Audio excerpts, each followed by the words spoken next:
C'est avec un grand plaisir que je me retrouve ce soir devant vous.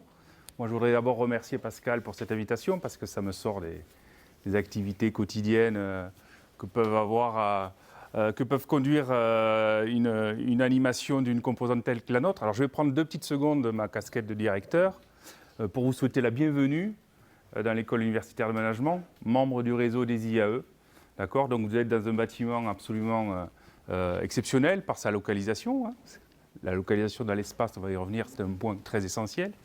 C'est un bâtiment qui accueille essentiellement des masters ici, mais nous avons aussi des licences pro, nous avons aussi une licence à la Rotonde, donc on a une dispersion géographique à gérer.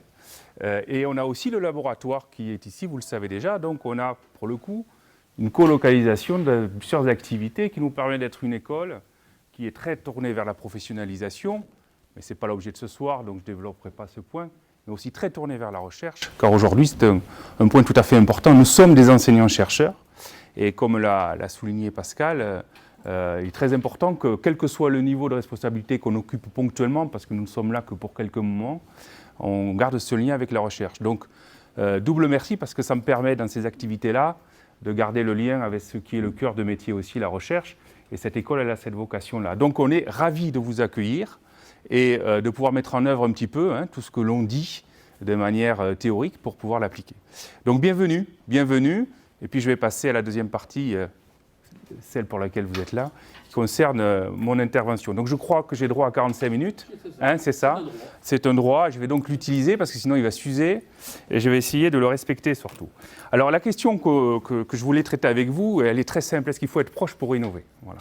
Bon. Alors, est-ce qu'il faut être proche pour innover ? Il y a un S, donc tout de suite, on va pouvoir s'interroger sur l'idée qu'il y a peut-être plusieurs formes de proximité. Et l'idée de ce soir, c'est de dépasser un peu les idées reçues là-dessus. Pourquoi ? Vous parlez de proximité, c'est un terme qui est absolument mobilisé par les politiques, par les enseignants-chercheurs, parce qu'il y a un côté positif à l'affaire. Il y a une idée reçue selon laquelle, si on est proche, c'est bien. Alors ça vient d'un élément essentiel qu'on appelle proxémie, et je vais distinguer les deux.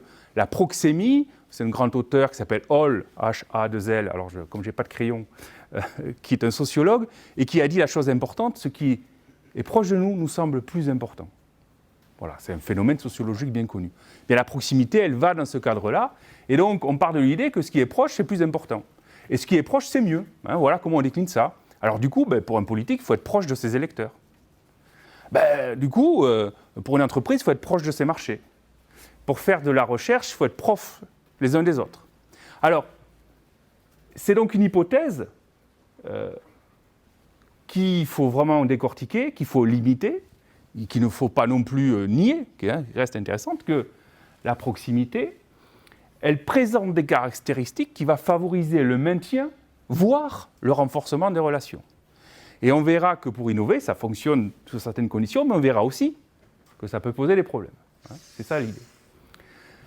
Alors on a un exemple concret, le groupe dynamique de proximité que Pascal a évoqué est un groupe d'enseignants-chercheurs qui existe depuis le milieu des années 90, depuis 93 exactement, et qui est un groupe tout à fait atypique, parce qu'il est complètement informel, qui a été créé par quelques fondateurs, essentiellement des économistes hétérodoxes à la base, qui voulaient traiter la notion de l'espace en économie de manière novatrice, mais autour duquel se sont greffés des gestionnaires, des sociologues, des géographes, des aménageurs du territoire.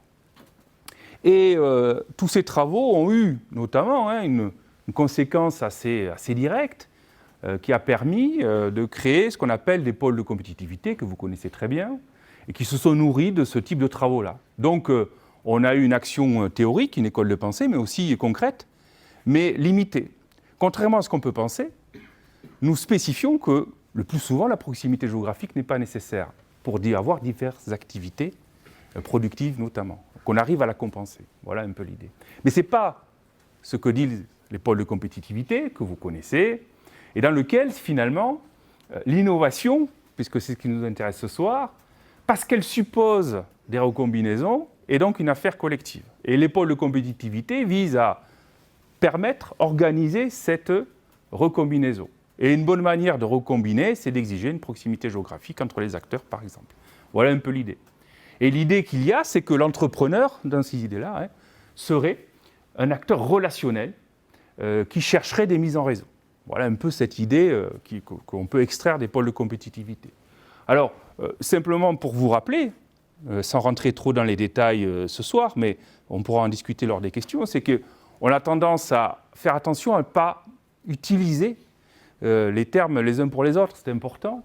Les pôles de compétitivité, c'est un cas particulier dans lequel on va avoir des collaborations qui sont décrétées par le haut, par la puissance publique, entre des acteurs qui sont variés. D'accord ? Et le terme cluster serait plutôt, si on peut prendre celui utilisé par Porter, toujours cette variété de partenaires, mais avec une collaboration qui serait voulue par les acteurs eux-mêmes, plutôt par le bas. Voilà, et voici les autres termes, mais on ne va pas rentrer dans ce débat trop ce soir, mais il y a ici une profusion sémantique qui nuit complètement à la compréhension et sur lequel on essaie d'être stabilisé. Donc les pôles de compétitivité, voilà où ils sont. Bon, donc on voit bien que cette problématique, faut-il être proche pour innover ? L'acteur public, il dit oui. Voilà. Et il faut creuser un peu l'affaire. Alors, cette école, j'en ai déjà parlé, elle s'est basée sur une vision extrêmement simple.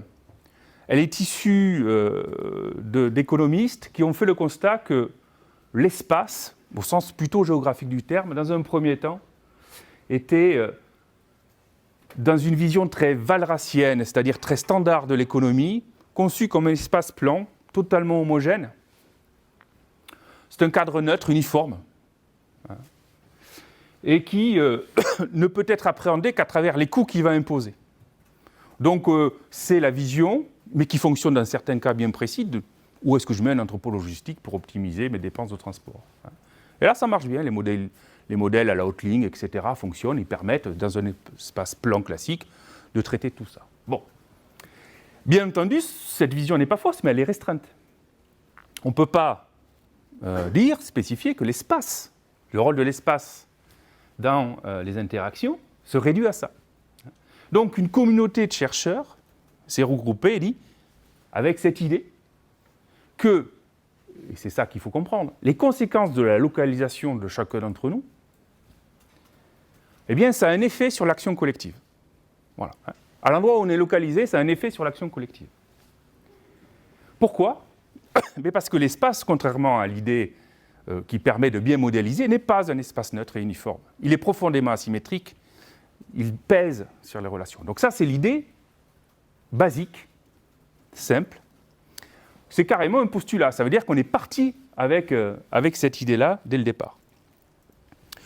Ce qui veut dire que, en termes de publication, la première publication qui marque cette idée, c'est un numéro spécial en 1993 de la revue d'économie régionale et urbaine.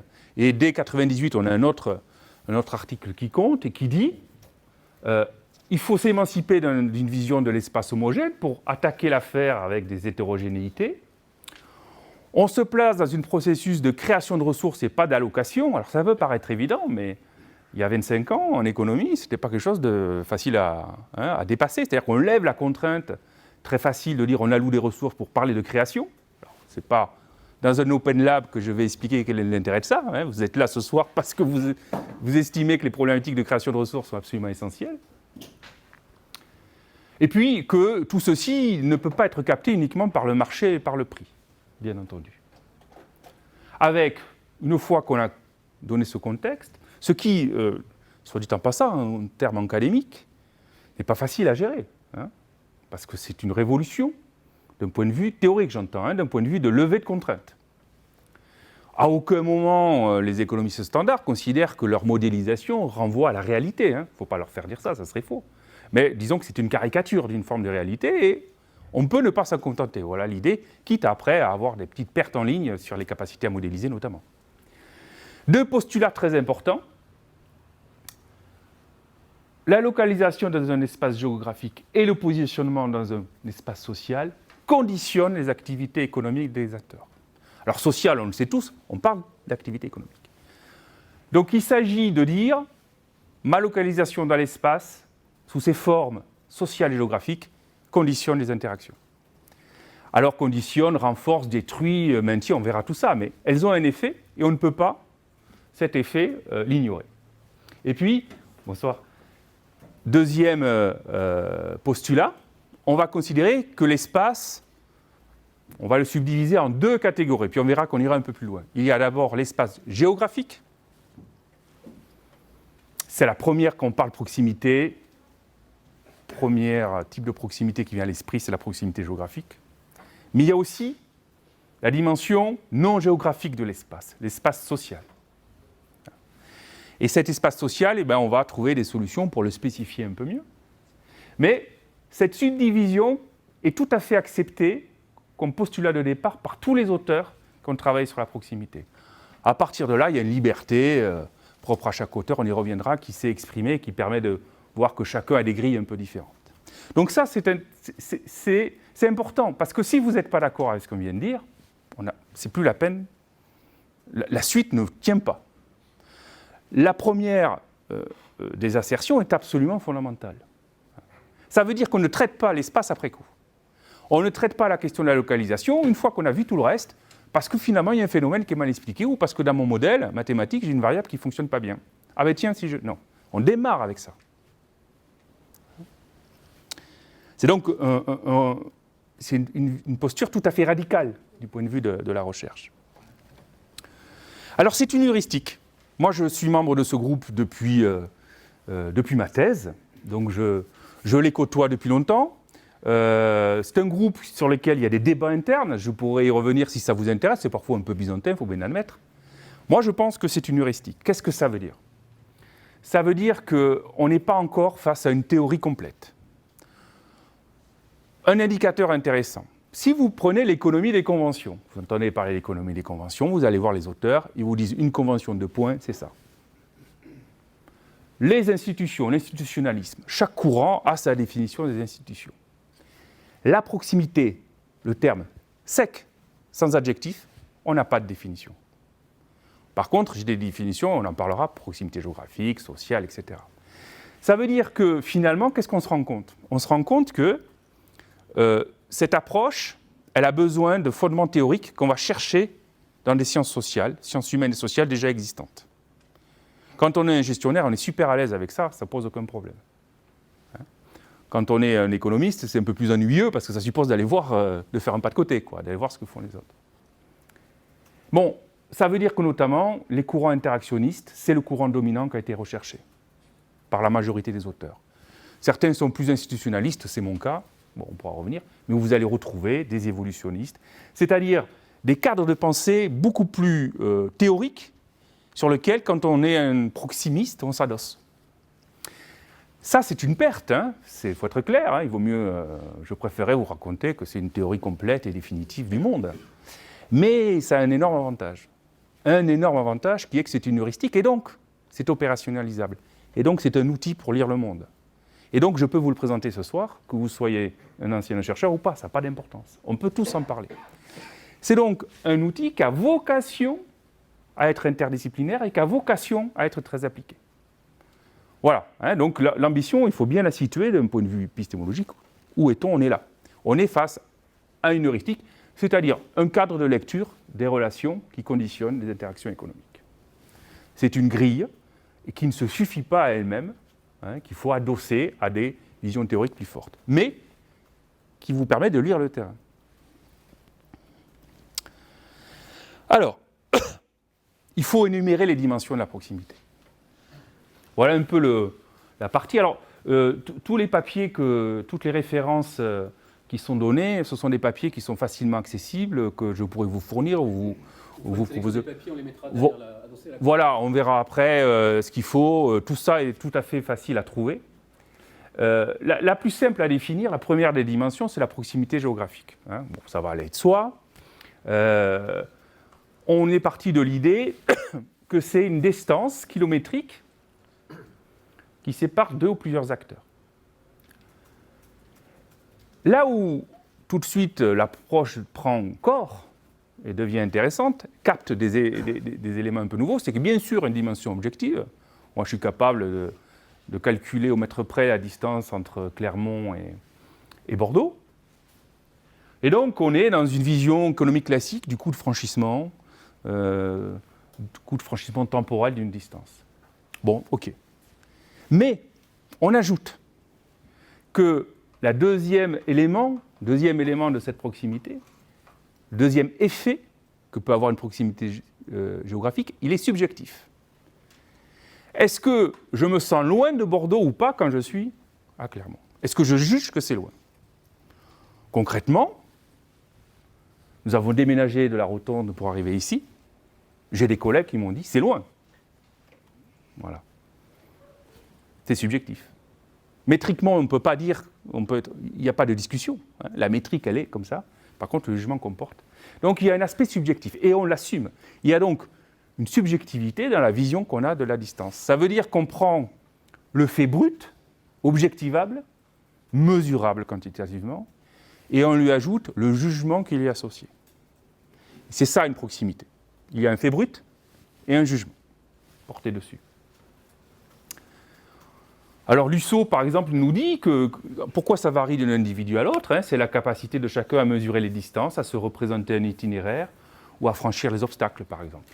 Bon, on n'est pas tous dotés du même véhicule, pour ne serait-ce que parler de ça, ou de la même appétence à voyager. Hein. Voilà.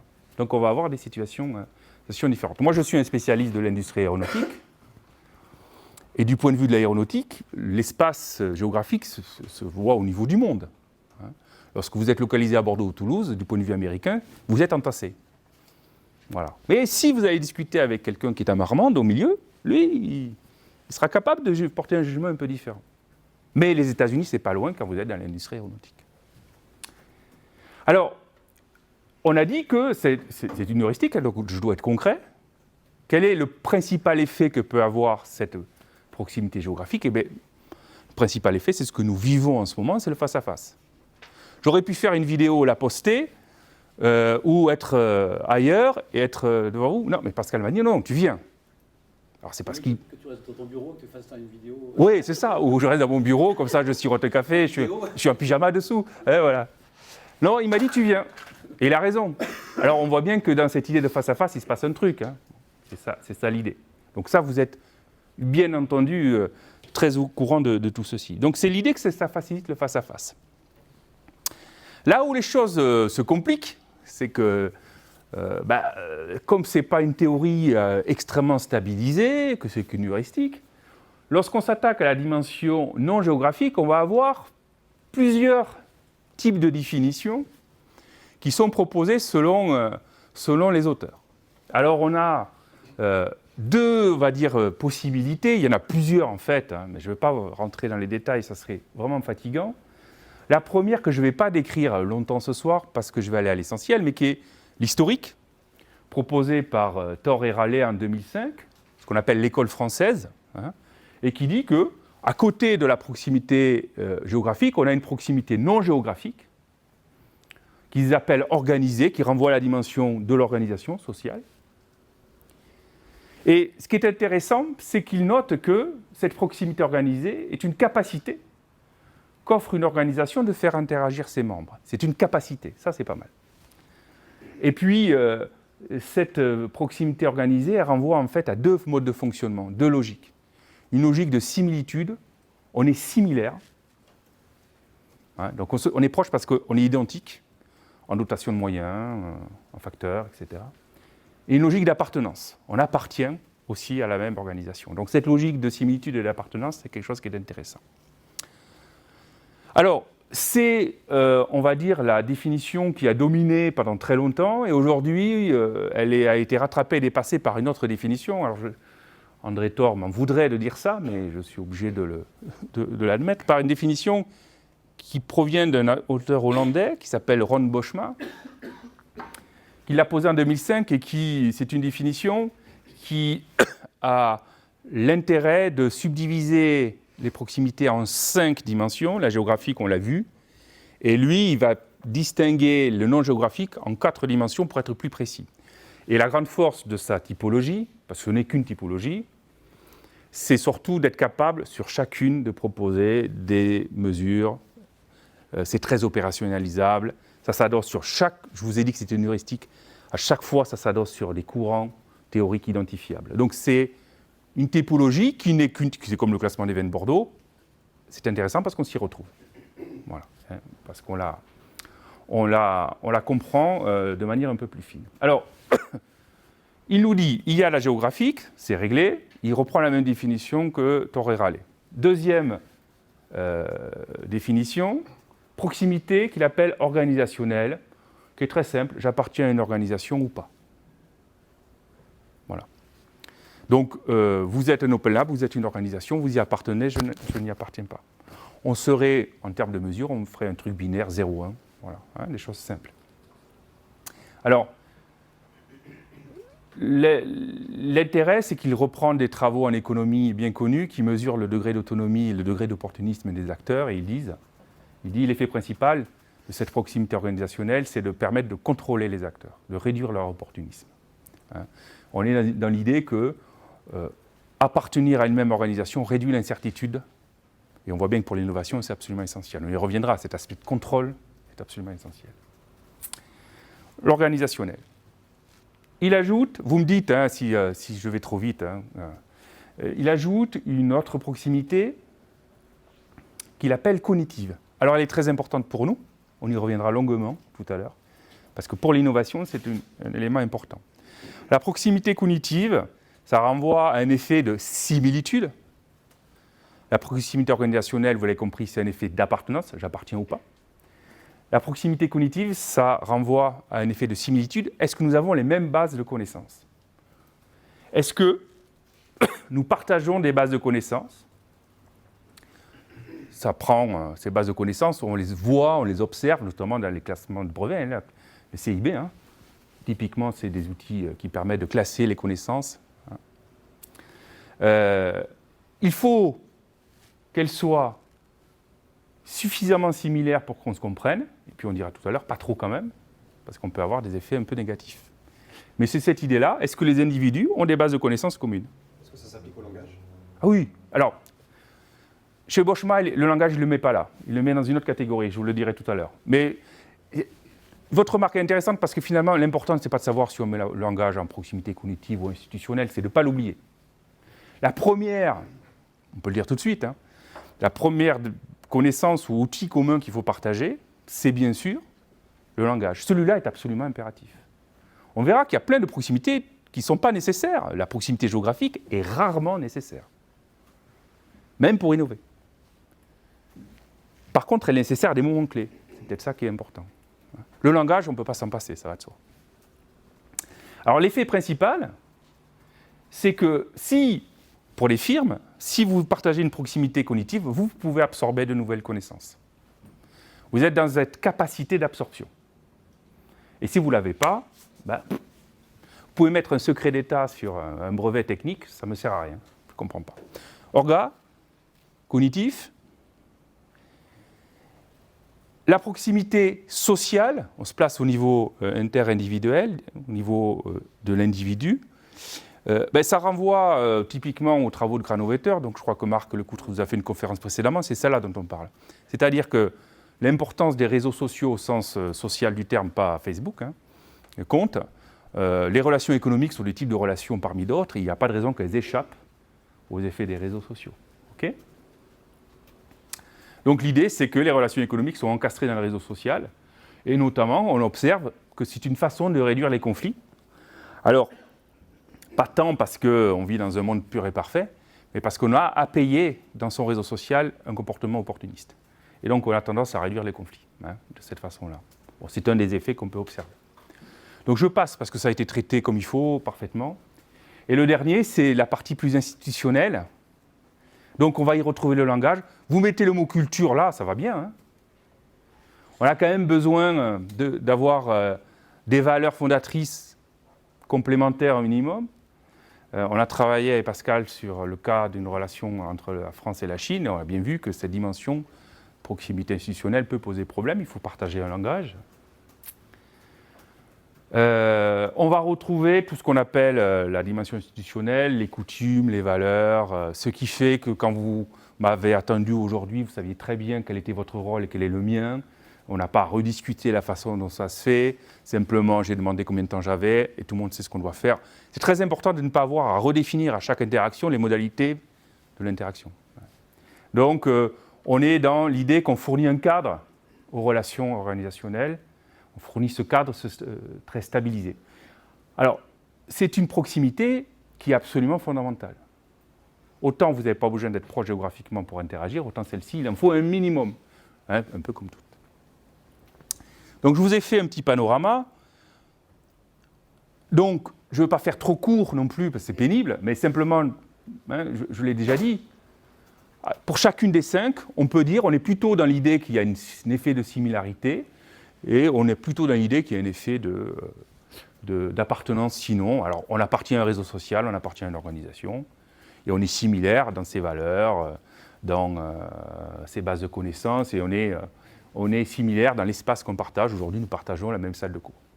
Okay, voilà.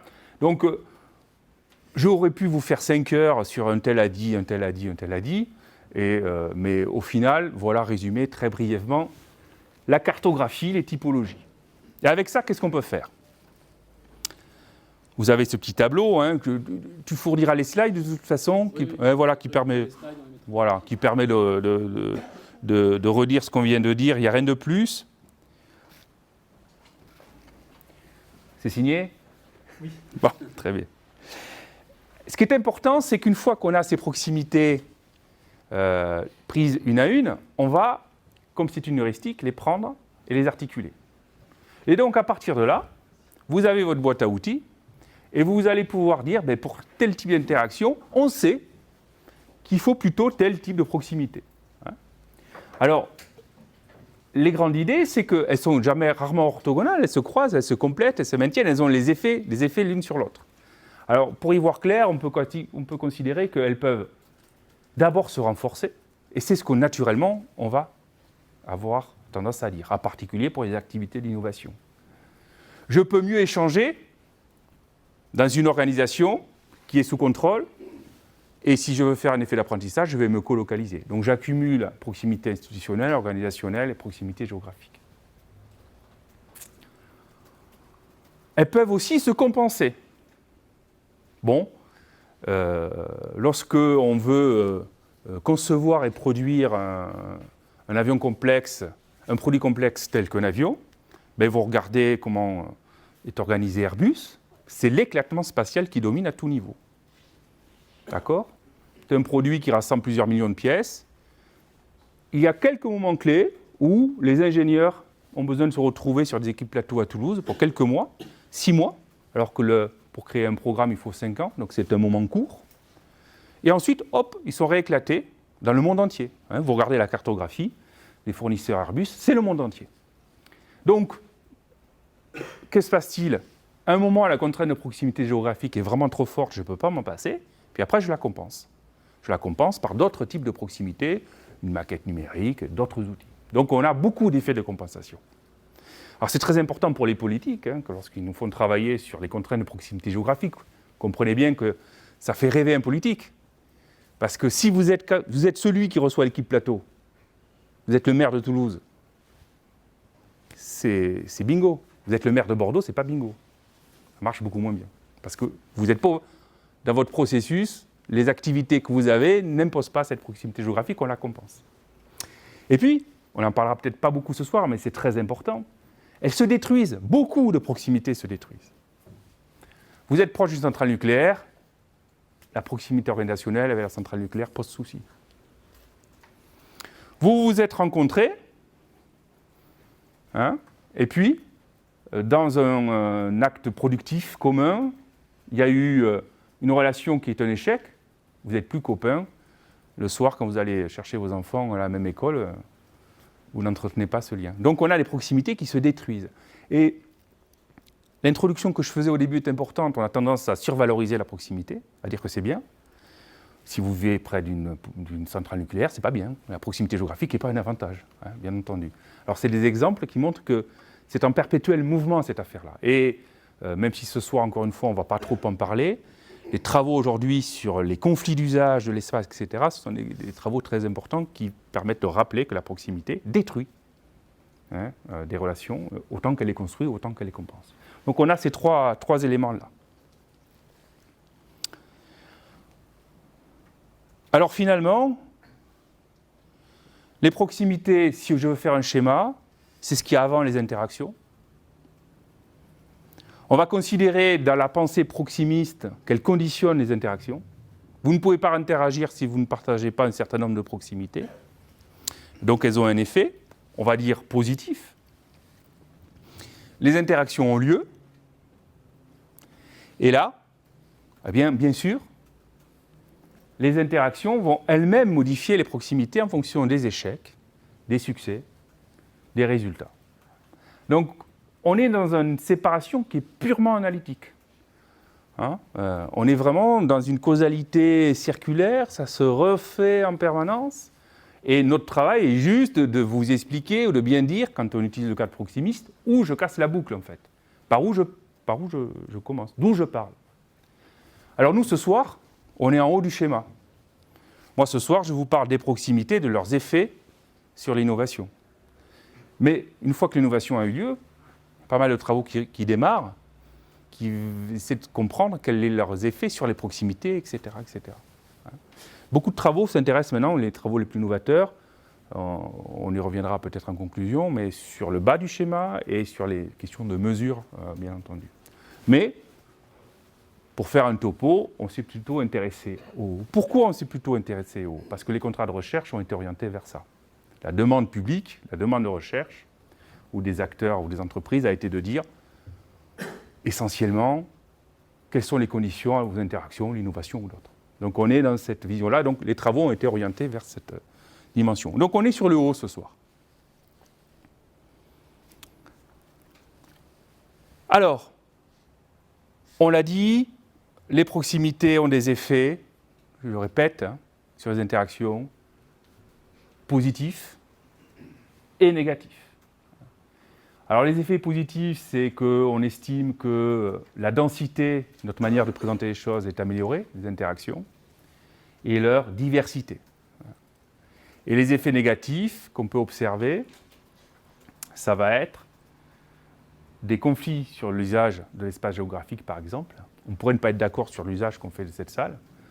Il suffit de vouloir organiser un emploi du temps avec un amphi de taille importante pour comprendre qu'il y a des conflits d'usage de l'espace, même dans une université.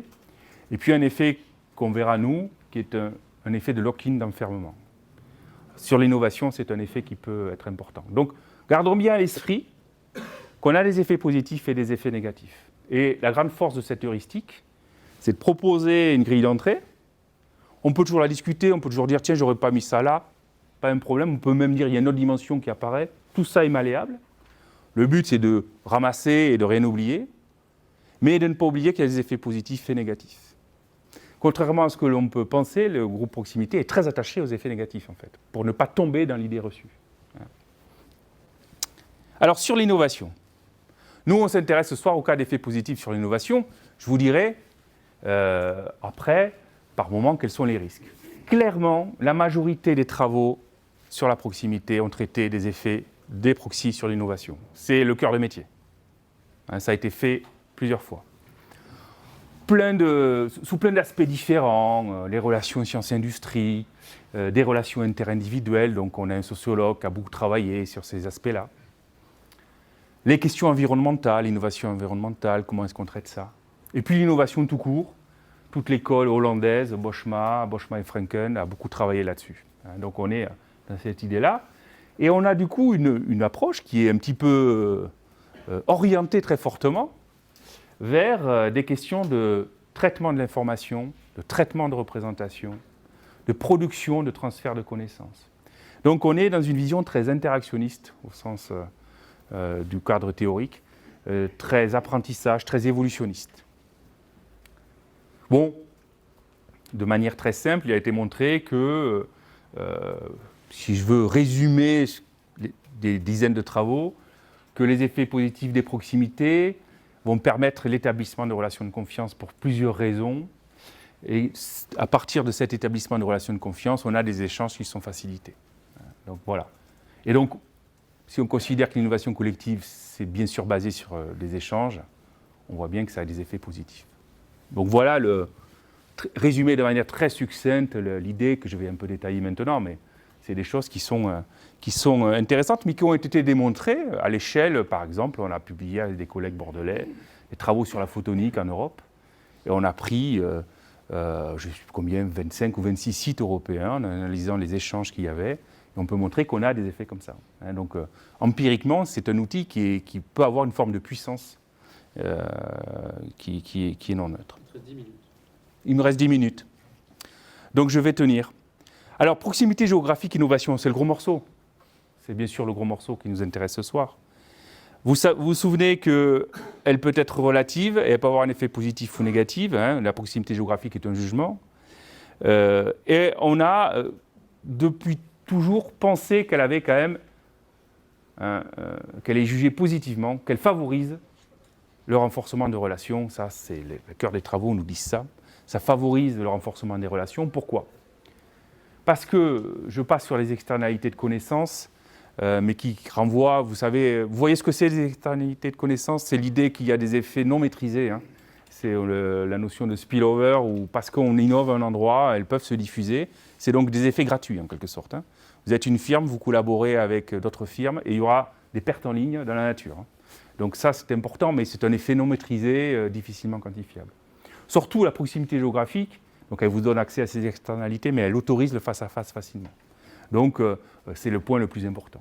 On va retrouver cet effet donc, ça, sur des moments clés de la production ou de la recherche, puisque le face-à-face va limiter les comportements opportunistes. C'est plus compliqué d'être opportuniste en face-à-face et fluidifier les relations d'apprentissage. On échange mieux. D'accord ? Et puis aussi, ça c'est le point vraiment essentiel, fluidification, limitation de l'opportunisme. Et puis aussi, on observe que cette proximité géographique, elle est souvent associée à une proximité sociale. Pourquoi ? Parce que les réseaux sociaux, d'amitié, de parenté, vont d'autant mieux être entretenus qu'ils sont fréquemment, qu'on est dans des rencontres fréquentes. On a besoin d'activer son réseau de copains pour qu'ils vivent, ou son réseau familial.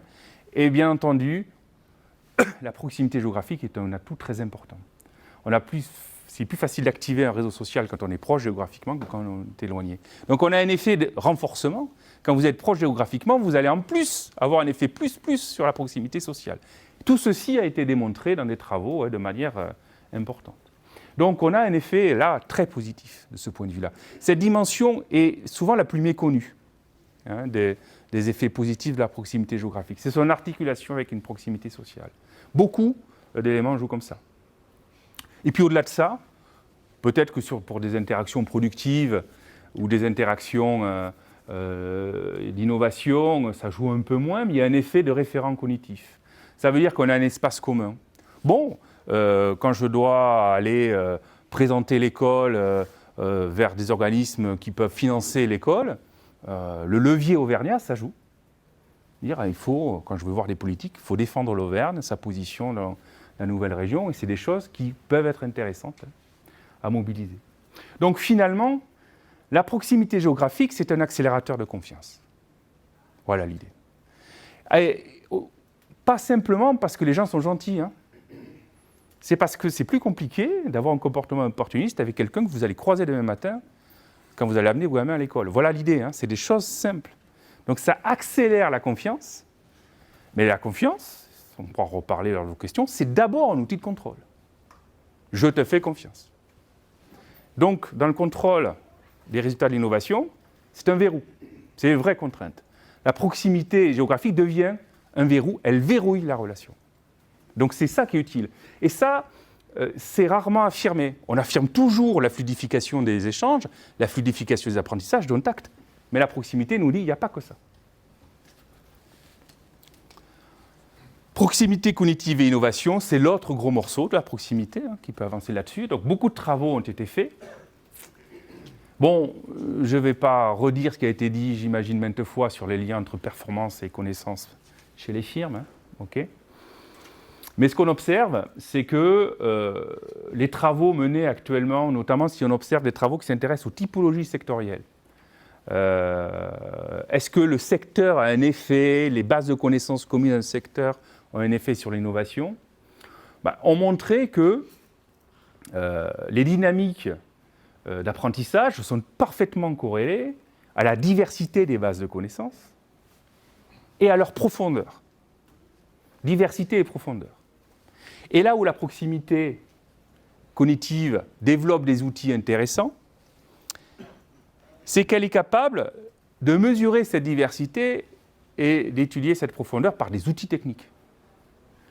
Elle nous dit que les acteurs doivent partager des bases de connaissances similaires et surtout complémentaires. Ce qui est important, c'est la complémentarité. Pourquoi voulez-vous échanger avec quelqu'un qui sait exactement ce que vous savez? Si moi, je n'ai rien à vous apporter ce soir, vous repartez. OK? Et moi aussi. Donc c'est la complémentarité. En même temps, si vous ne comprenez pas un traître mot de ce que je raconte, vous repartez aussi. Donc, comme vous êtes resté, je considère que ça va à peu près. Donc l'idée, c'est quoi? C'est que l'innovation collective est conditionnée par cette proximité cognitive, mais dans sa dimension un peu complexe. Il ne s'agit pas de vérifier qu'on a des choses purement similaires. Si on est des clones, on n'innove pas. Pourquoi? C'est cette idée de capacité d'absorption qui est derrière. Vous ne pouvez pas développer, quand vous êtes une firme, une capacité d'absorption si vous n'avez pas cette complémentarité. Si vous ne comprenez pas ce que fait l'autre, ça ne sert à rien. Donc là aussi, ce sont des concepts tout à fait connus, stabilisés. Vous avez ici une définition. L'idée de la capacité d'absorption, c'est de vérifier l'utilité de ce que l'autre détient, de vérifier sa valeur pour vous. Et donc, une thésarde que j'ai eue, qui a beaucoup travaillé dans l'avionique, a eu ça, parce que l'avionique, c'est de l'électronique. Et c'est aussi des systèmes, dans un système aéronautique. Et vous avez des oppositions majeures en termes d'innovation et des contraintes complètement opposées. L'électronique, il faut aller très vite et en permanence refaire, améliorer. Dans l'aéronautique, il faut aller plus lentement, être beaucoup plus incrémental. Bon, voilà. Alors, vous avez des concepts, par exemple, dits de relative variety, qui est un indicateur qui permet de mesurer la complémentarité. Tout ça est très bien fait aujourd'hui. Vous prenez des classes CIB brevets et vous pouvez mesurer ça. La nouveauté vient de la complémentarité. Okay? Alors, ce qui est intéressant, c'est que cette proximité cognitive, elle nous dit une chose importante. On a dit qu'il y avait des effets négatifs. Eh bien, ça vous enferme aussi. Il peut y avoir des effets négatifs. C'est-à-dire qu'empiriquement, on a montré que si on ne se connaît pas du tout, si on n'a aucune proximité cognitive, on n'innove pas. On est complémentaires, similaires, on se comprend, mais au-delà d'un certain seuil, on est trop proches les uns des autres, ça ne sert plus à rien. Ce qu'on appelle un enfermement, un lock-in. Vous êtes enfermé. Et vous avez un enfermement qui fait qu'on ne s'apporte plus les uns aux autres, une forme de consanguinité cognitive, si vous voulez. Mais aussi une myopie, et ça c'est plus difficile. On ne voit pas arriver, parce qu'on ne comprend pas le concurrent ou ce qu'il fait, avec des approches différentes. Et là, on a ce qu'on appelle, nous, une courbe en U inversée, qui permet de dire qu'il faut être ni trop proche, ni trop loin.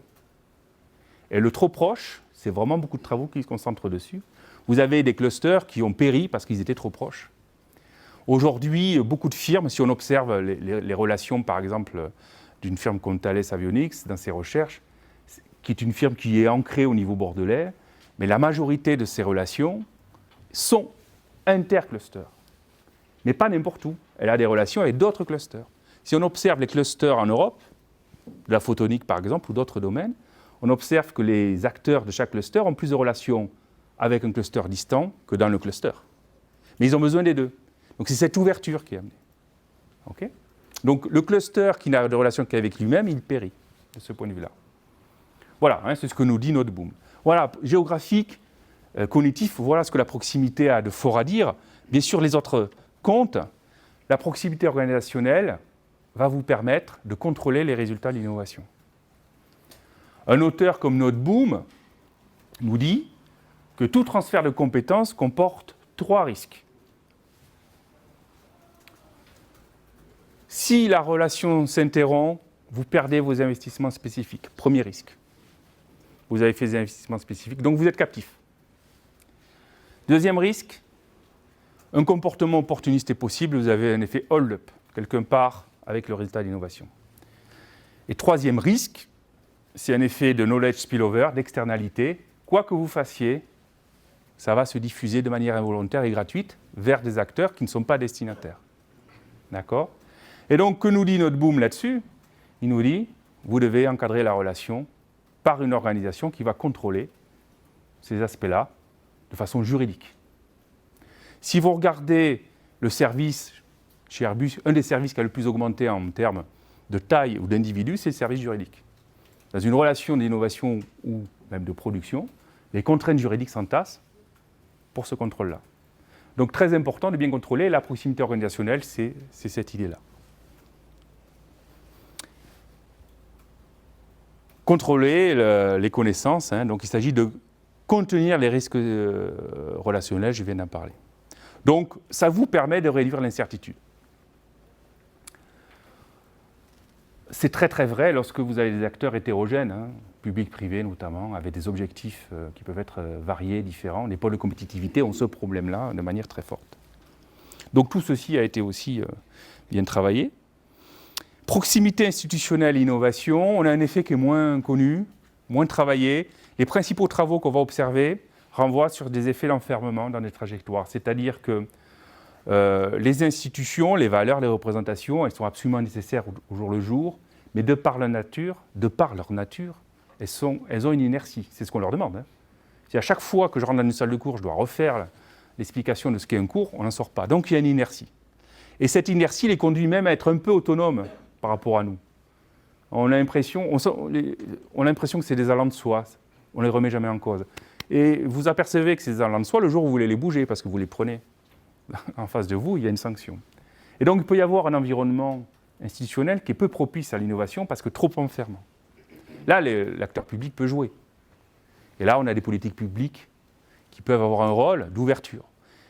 De mon point de vue, les Open Labs comme vous, ou tout ce qu'on observe sur l'Open Innovation, est parti de ce constat de travaux qu'on a menés, qui ont montré que trop enfermé, ce n'est pas possible et qu'il faut absolument s'ouvrir, et que l'ouverture, c'est la meilleure des solutions, institutionnellement, cognitivement, etc., etc. Voilà, alors qu'on a des effets de ce type-là, mais moins de travaux quand même. Et puis les travaux de Graeber, notamment, sur l'inertie, sont intéressantes. Aoki peut vous aider là-dessus. L'idée, c'est que, de toute façon, on a des problèmes pour modifier une institution, parce qu'une institution, si elle existe, c'est qu'elle satisfait les intérêts d'une partie. Pas forcément de tout le monde. Donc, il y a toujours des acteurs pour faire en sorte que ce mode de fonctionnement perdure. Ce mode de représentation se solidifie. Proximité sociale et innovation. Alors, les travaux sont un peu moins nombreux. Pourquoi ? Parce que ce boulot a été fait, en fait, par ailleurs. Donc, en termes de proximité, on ne va pas réinventer l'eau chaude. Ça a été fait, on laisse. Ça a été très bien fait, c'est réglé. Ce qu'on peut annoncer, c'est des effets un peu négatifs de type clan control, qui sont très proches des effets précédents. Dans les districts industriels de la 3e Italie, qui se renvoient à une proximité sociale extrêmement intense, où vous avez des liens familiaux qui s'interpénètrent avec des responsabilités entre entreprises et qui ont permis, par exemple, des échanges de transfert de connaissances tout à fait forts, basés sur la confiance, qui ont permis des prêts financiers basés sur la confiance, etc., parce qu'on est des cousins ou des amis d'amis. On a aussi observé que ça pouvait tuer exactement la relation pour le même effet, parce que vous pouvez avoir des effets mafieux, qui renvoient à dire, si tu bouges une oreille, tu es exclu de la famille. Et donc, ce n'est pas bon pour l'innovation. Donc, c'est ce qu'on qualifie, nous, de clan control, qui veut bien dire ce que ça veut dire. Et c'est intéressant d'appuyer un peu sur cet effet-là, parce qu'il ne faut pas tomber dans cette forme d'inertie.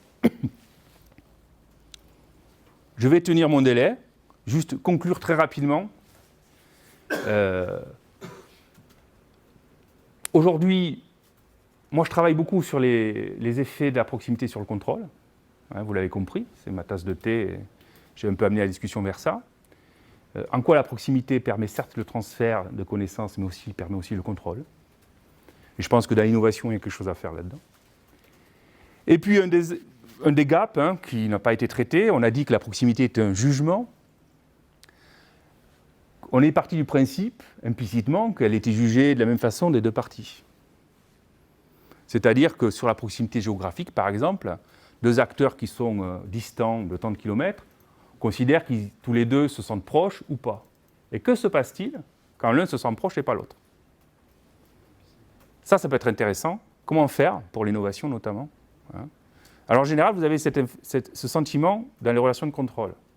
Moi, un jour, un sous-traitant m'a dit « Bon, là, je suis déjà assez proche de mon donneur d'ordre. » Et le donneur d'ordre me disait « Bon, je suis trop loin de mon sous-traitant. » C'est intéressant.